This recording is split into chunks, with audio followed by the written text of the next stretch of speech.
Hello, guys, welcome to this podcast, Everyday Talkies, which ironically does not come out daily.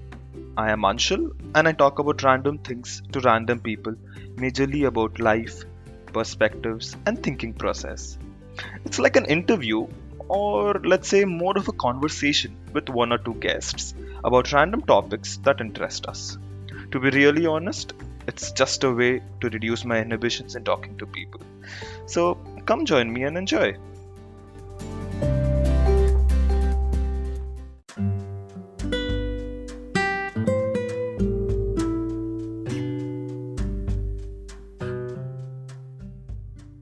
Hello, guys. Today I have my high school friend to join me as a guest in this podcast. So I'll not waste too much of everyone's time. I'll just give him the platform per se and ask him to introduce himself and tell us why he chose that name. Hello, guys. My name is Thor, and I chose this name because most superior characters from the universe. Like, he's more than a human, definitely, and the kind of energy and the vibe he brings in is electrifying. Yeah, absolutely. Now we know that you're a big MCU fan. But, we always, when we were in school, we always planned for movies together and we used to go. But I never pegged you as a Thor fan. I don't know why. But, okay, tell me, why specifically Thor and not, everyone loves Iron Man and Captain America. Why did you go for Thor? See, that's the point. Everyone loves them, but I am someone who likes things which aren't too mainstream. And as I said, that Thor is more than a human. He's basically a mythological creature. He's a god. While the other two, well, I don't want to offend anyone, but one is a billionaire in a suit, and the another one is a lab rat, basically. Yeah, well, this is going on the internet. You are gonna find some haters. No, matlab, I still respect both of them, and Iron Man has to be my top pick, obviously. Ever since a child, Iron Man and Spider-Man were the two I saw growing up, and I even read some of the magazines, but as I grew up, my, likings changed, and I became more of a Thor fan, and especially some of the off-late movies from the MCU itself. The kind of vibe and the energy he brings in these scenes, that's kind of next level. Yeah, I absolutely agree. I think the last Thor movie, the Thor Ragnarok one, was absolutely great. I think the best among its trilogy. And then his entrance in Wakanda when he came down. Oh yes, absolutely nobody can forget that. Okay, then let me, divert a bit from Thor, but ask you about your favorite MCU movies. Okay, so there are around I think 20 to 23 movies right now. I can't keep up with the count, but let's go for your top three. Okay, so the top three movies, Iron Man 1 has to be there because that kick-started the whole thing. And then the third Thor movie, as you said, Ragnarok and Captain Marvel. Wow, Captain Marvel. Whenever I, talk to people, usually that is not a choice what they pick in the top three. Why Captain Marvel? Because we saw an introduction movie for a character which came pretty late to the universe, but she is the most powerful Avenger as of now in the MCU, and it was a much needed movie. It was a long due movie, and her role in the subsequent movies, the Endgame that is, it's pretty big. She brought back Iron Man, come on, and woman power. The female characters before this movie, who were there? They were Wanda, Yeah, from the Scarlet Witch, basically. yeah. And even that also, I feel they didn't utilize her to the full extent. Exactly, that's my point. So none of the female characters from got a really major spotlight, and then there comes the Captain Marvel, who got a independent movie for herself. Yeah, it's actually great. So I am thinking that you'll be excited for the new Black Widow movie, which is apparently delayed, but yeah. I hope that the fans are signing up petitions for Marvel to release it on Disney Plus. So let's see how that works out. Disney loves its money first. I'm not sure if they're gonna release it on Disney Plus. So Disney Plus, they are gonna still, bang him some cash. Yeah, obviously. Something is better than nothing. Yeah, that is true. Let's see. It will be great for us if it comes on Disney Plus. There will be some people who will dishonestly put it on torrents, and I might benefit from them. Let's not incriminate myself. I'll let's just move on to something very special. I think which is something which is very passionate to you. Even when we were in high school, and this was something which you always constantly talked about, and you had a very good standing knowledge about it. So well, nobody knows. But why did it take so much of a pause? But it's cars. It's cars. Okay, so how do we start this? Let's start with again favorites, and then we'll move into the more nitty gritties of this thing. So let's start with your top three favorite cars and give us the reasoning behind each of them. So, are you talking about top three favorite cars or top three cars which I would like to see in my garage at some point of time? Because both are a bit different. Because the second thing, I'll have to, play the practicality part into it as well. Okay, so what we'll do we'll do this way. First, you tell us your top three cars, no barriers. Okay, let's see, and then we'll move on to the more practical aspect. That's nice. Okay, so the first one, the blunt out top three favorite cars, that is. So number one has to be the Lamborghini Aventador SVJ. The SVJ stands for Super Veloce Jota. I mean, I cannot really pronounce it in the correct Italian way as it was supposed to, but there it goes. So the reason behind it is Lamborghini are known for their V12 naturally aspirated engines. V12 stands for 12-cylinder configuration in a V-shaped. 6 there and 6 that side. As we know that the world is moving towards a more greener future, car manufacturers, even the sports cars and the supercars are becoming hybrid day by day. So this particular car is the mightiest and the greatest V12 Lamborghini has ever built, and so it's gonna go down the history as the last naturally aspirated V12 by Lamborghini, because some sources have informed that the next flagship model will be a plug-in hybrid. Okay, so that's your first pick. Let's move on to your next one. My next pick would be the new Porsche 992 911 Turbo S. The 911 has been an iconic car in the history of automobile industries, and the way it has developed and it has progressed is quite commendable. And the current iteration, the 992 Turbo S, is pretty understated and has way more power than many of its competitors, and some even twice the amount. I'm not a big car fanatic, but just in simpler terms, why would you prefer, let's say, the Lamborghini over the Porsche, or these two car choices? Like, why is that the first one and this is the second one? Because the exhaust note from the mighty V12 of the Lamborghini comes nothing close to the exhaust note you get from a turbocharged engine of the Porsche. Well, that's great. So let's then move on to your third pick. My third pick would have to be the Rolls-Royce Phantom Series 8. I think all of them are out of our reach, Yeah, now I understand why did you make the distinction. So this is the costliest production car you can get in India. It comes in two models, and the top end one, so even Rolls-Royce have two models and one of them is a top end. So that can set you back for minimum just 13 crores, Wow. Minimum. If you go on to add up your spec and customize it as per your liking, then it might as well shoot up to the 15-16 crore mark. That's crazy, that's crazy amount of money for a car. But then there are buyers who spend that. Hey, that's actually great to, even I did not know that. So moving on to a more practical bit, I think sensible area in first case being that it should be viable for a place like India, where we don't have such roads where we could have Lamborghinis moving around the roads. So yeah, what would be your top three sensible picks? So I'm gonna categorize my cars into three different parts. Okay. The first car would be the one which I'll be using for my daily commute, and the second one would be a car that I'll keep away for my weekend fun getaways, and the third one would be something which I'd pull over in a party or a corporate meeting or something. So my first pick, that is my daily commute, would be a Range Rover Sport. Land Rover Range Rover Sport, that is. And why that? Because I've always been a fan of the Range Rover vehicles. They are well designed, well engineered, and one of the best off-roading cars that you can get. But Not that I'm gonna take it off-roading, but still. And it's way ahead of its competitors. And it's comfortable, it's big, it has more than decent power for the daily commuting. And it's a bit not that eye jazzy that is. So it's more, well, let's not categorize this for all. It's just that even these cars are quite high end, but we could say, like, in comparison to Lamborghinis and Porsches, it's something which is fairly sensible for the Indian terrain, and actually a good suggestion for somebody who might be looking for a car. So your next one, the party one, right? Yeah, we can say the next one as the one which I'll be taking to corporate parties or dinners or weddings. Yeah. So that will be a Mercedes S560 Maybach.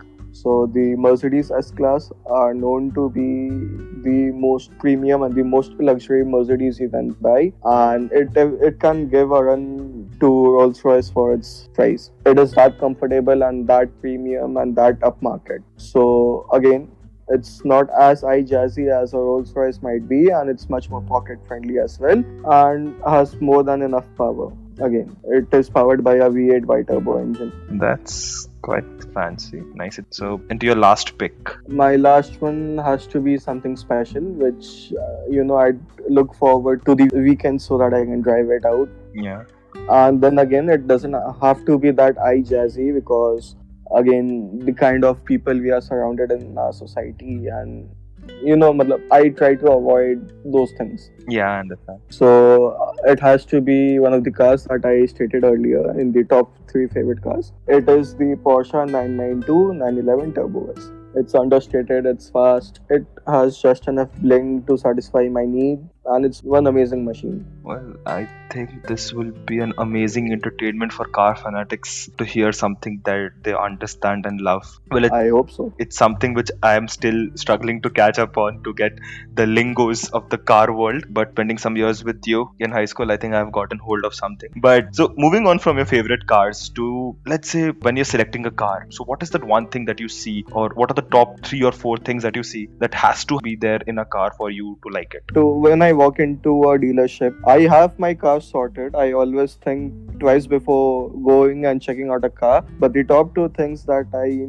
need, want, and I look in my cars are the safety and the performance aspects. Because if I'm getting a car, I'm going to be spending more than 50% of the time I'll be on the driver's seat when I get a car, which is why the performance part has to hit my sweet spot. While at the same time, as Uncle Ben said, with great power comes great responsibilities. So with great performance should come hand in hand with great safety, right? I mean, if I'm flying down the road at illegal speeds, I might as well want to stop at the right time. And if by God something happens, then the car has to save me. So my top 2 picks are the power and the safety. But then again, it doesn't have to be the same for every other person. It depends upon an individual's liking. This 2 factors that you said, it's actually really nice. Safety and performance. Performance, obviously, that will be a consideration when everyone chooses a car. But safety is something which people don't really, put that in a priority list when choosing a car.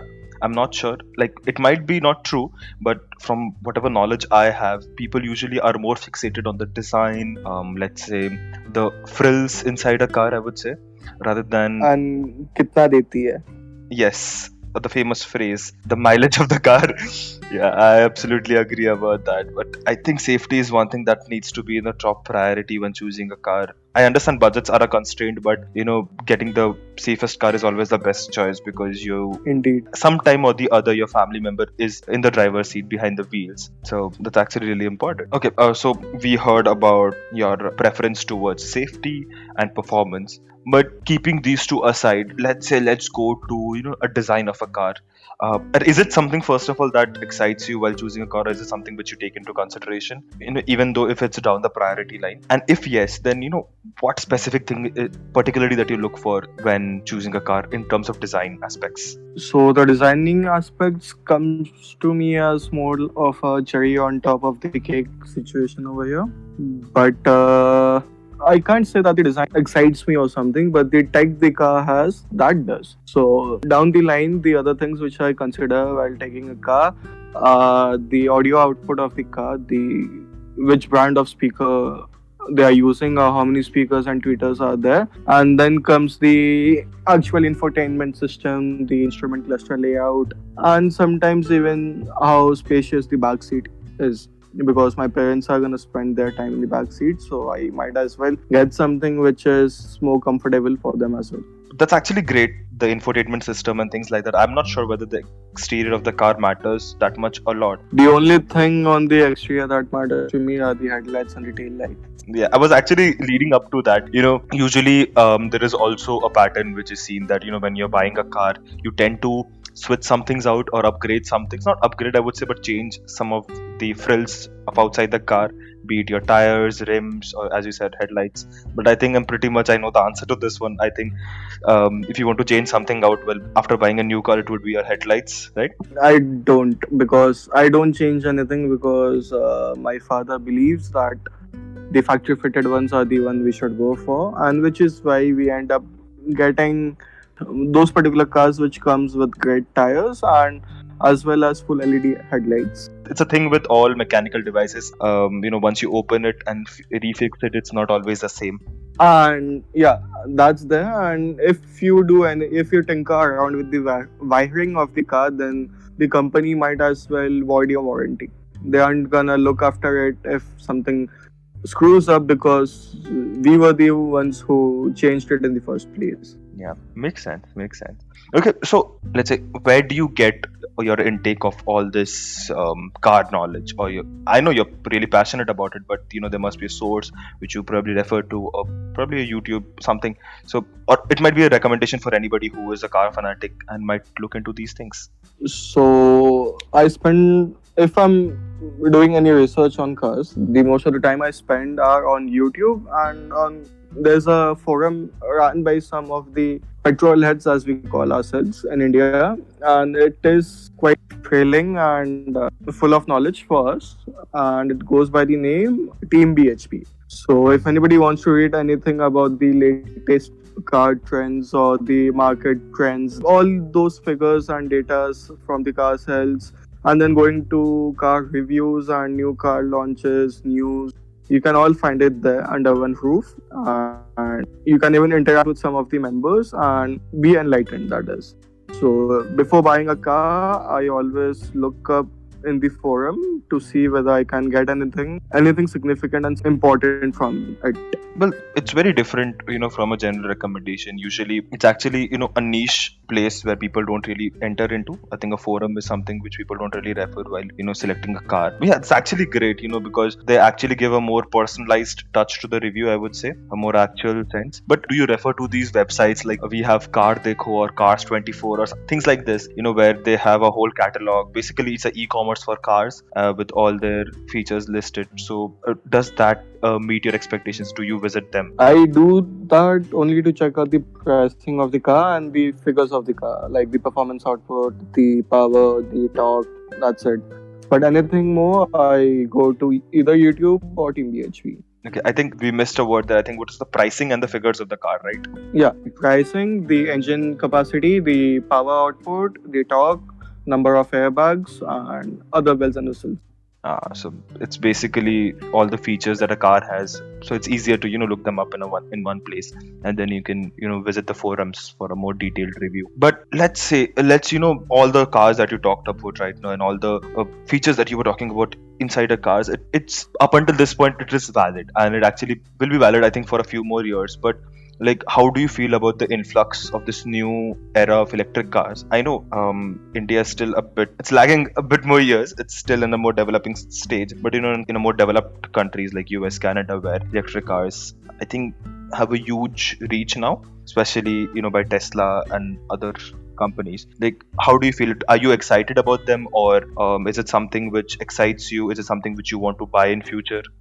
So last year I bought a Hyundai Kona electric, and I happened to be the first customer from Eastern India. So I think that tells that I'm a bit excited about the future, and which is why I already boarded the train to the future, as you might say. It's something very in a more experimental stage in India right now. How is your experience? Like, is it something which satisfies, your love for driving a car in general? I know you loved the sound of the engine. I'm not sure the electric cars provide the same thing. So is it the same? Mechanically, the electric vehicles are better to drive than the same cars which you can get in the same price segment. So the advantage of the electric motor is that there is no lag in the power delivery. Like in normal cars, what you do, if you go flat out on the accelerator pedal, there has to be a lag of minimum split second or two before the engine starts pushing the power to the wheels. Mm-hmm. So with the electric motor,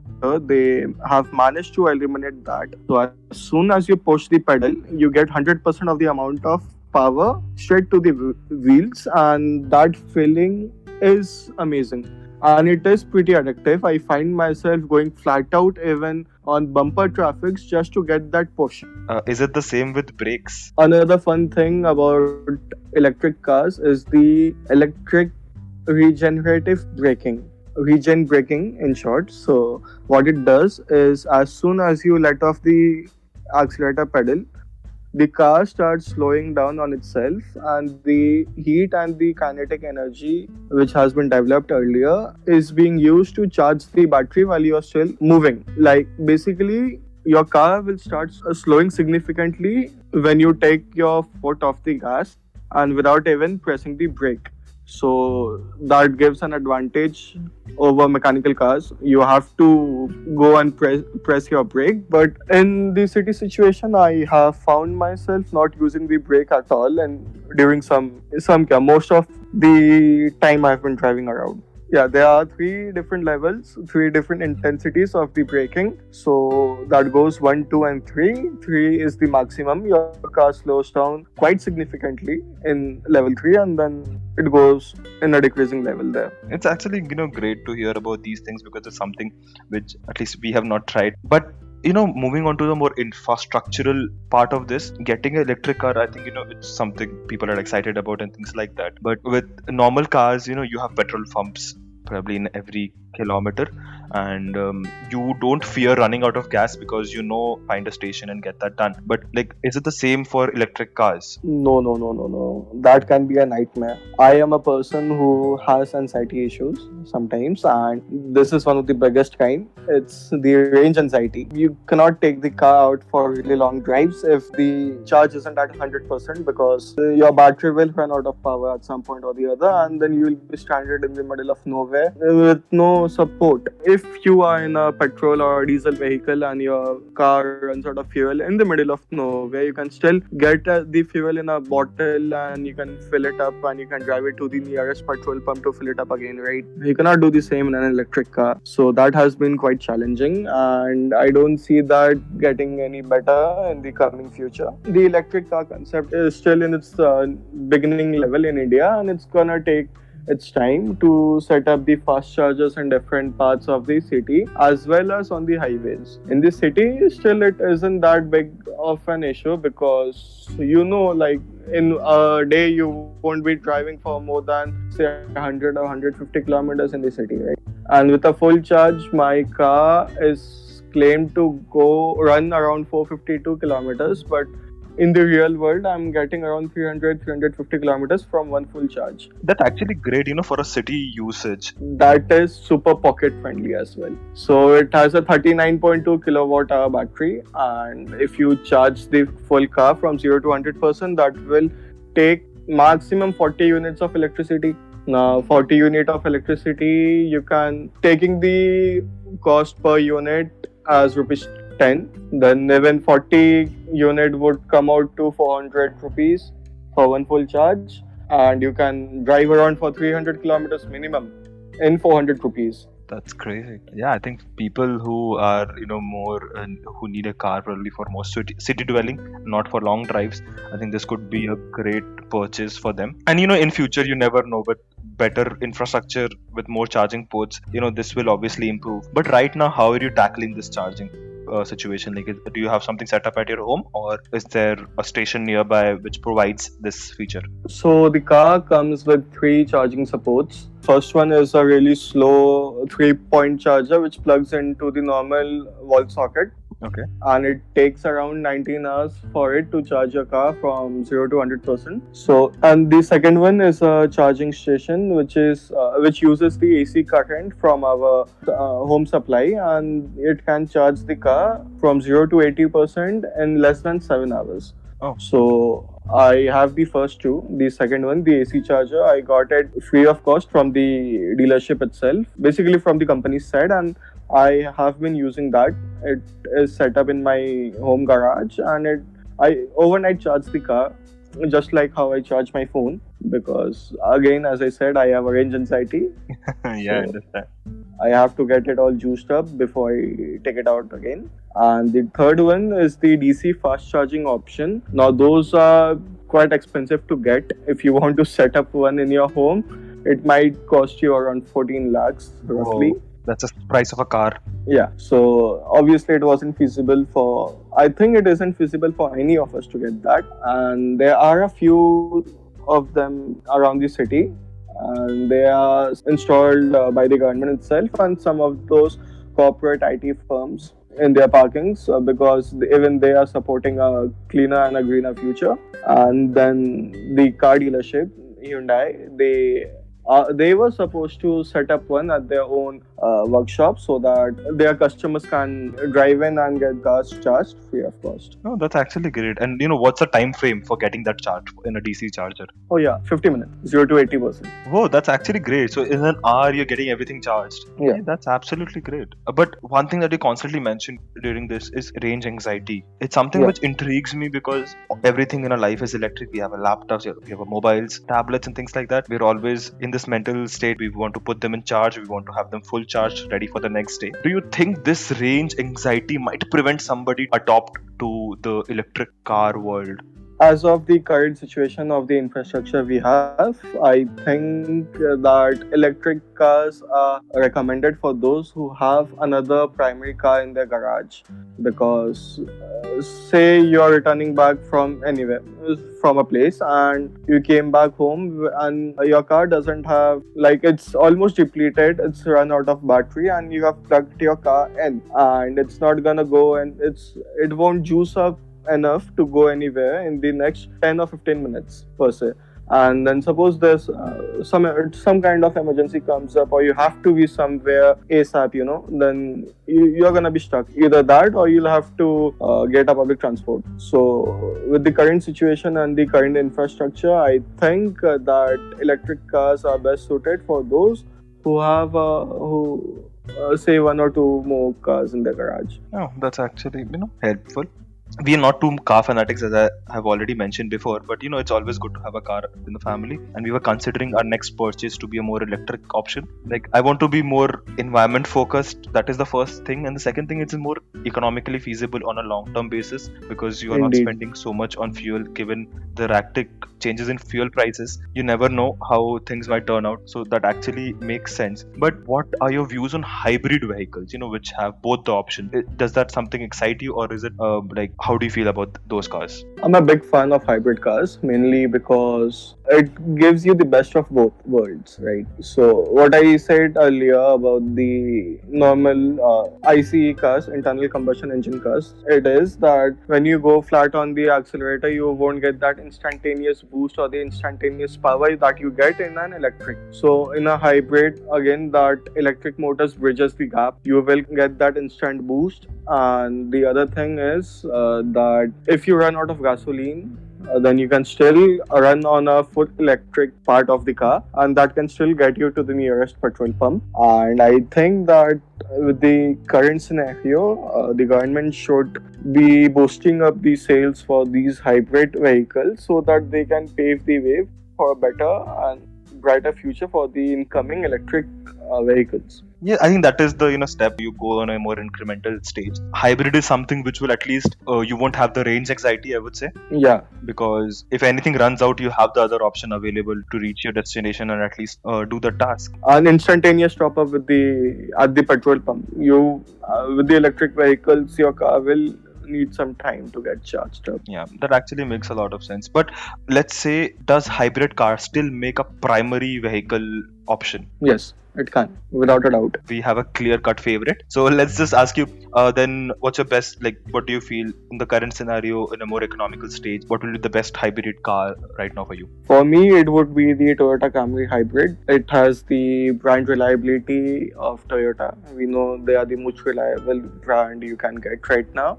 And the next thing is the comfort level. It can compete with cars much costlier than it. And the next thing is the performance part. It has a really nice punchy petrol engine powered with a sufficiently powerful electric motor. So if I were to be in the market for a hybrid car right now, I would have picked up the Toyota Camry. Oh, that's actually a good suggestion. Probably I'll give it some thought when recommending my family for a purchase. But just to make things clear a bit in my head regarding this hybrid cars, which I always had a confusion, was which type of fuel, I would say, does it run primarily on? Is it primarily on petrol? Or Petrol, yeah. okay, so the primary thing is petrol. When that runs out, or is it something which you can switch randomly? So when you start the car starts in its electric mode, Okay. and then when you start driving, it will be using both of them. It varies from one manufacturer to another how they set up the car. But the most common concept is the car starts in its electric mode, then till a certain speed, it will run on electric, and then it will switch between a combination of both. And then there's a full electric mode which you can again select, but your battery will run out really fast if you do that. Yeah, obviously, like we don't have the entire battery capacity because obviously our internal combustion engine is taking half the space. But isn't there a delay in power handoff, like between the electric motor or the IC? I'm not sure how the internal system works, so I'm just talking in the most rudimentary sense as possible. This might be really stupid questions, but just to put it out, if you have any experience, do you see any delays, when switching from one mode to the other? No, it's not that significant, I must say. That's actually great. Then a recommendation for all future car buyers: please consider a hybrid one.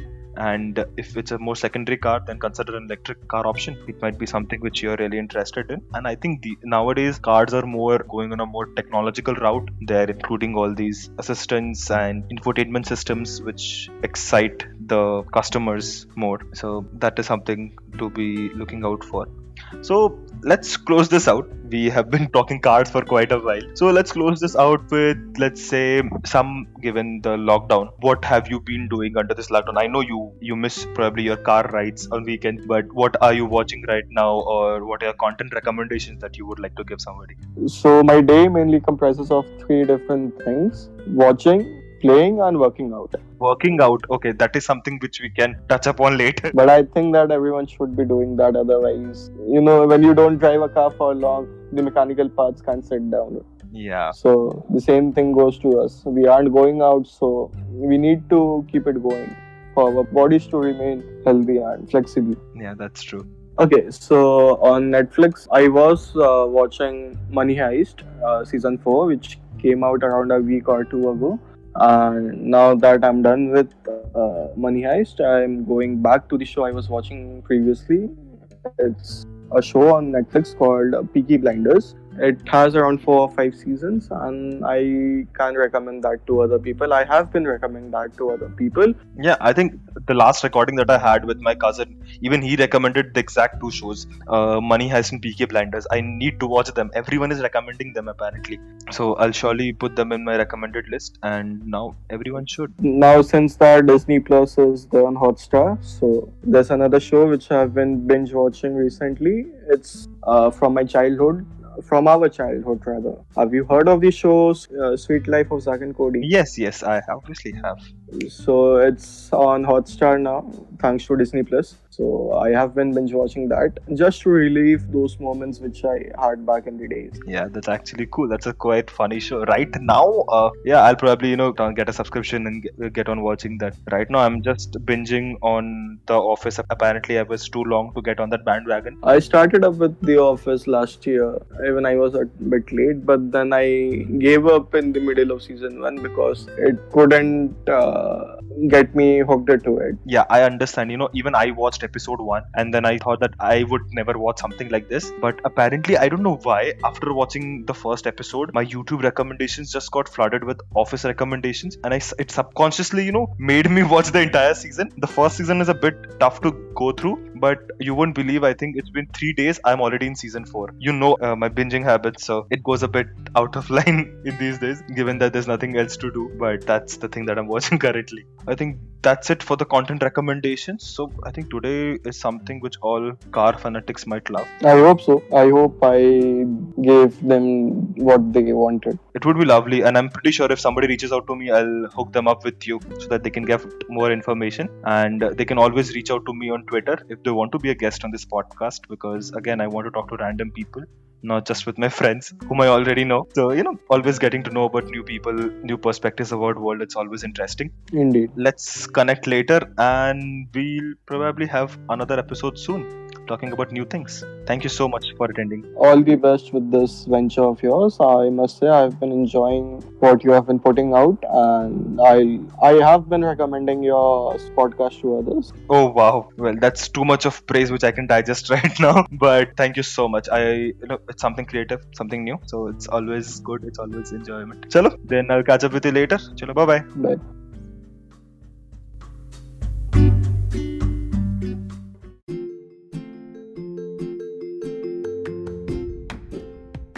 Thank you to all the listeners. I'll catch up with you again soon with someone new and lots of interesting discussions.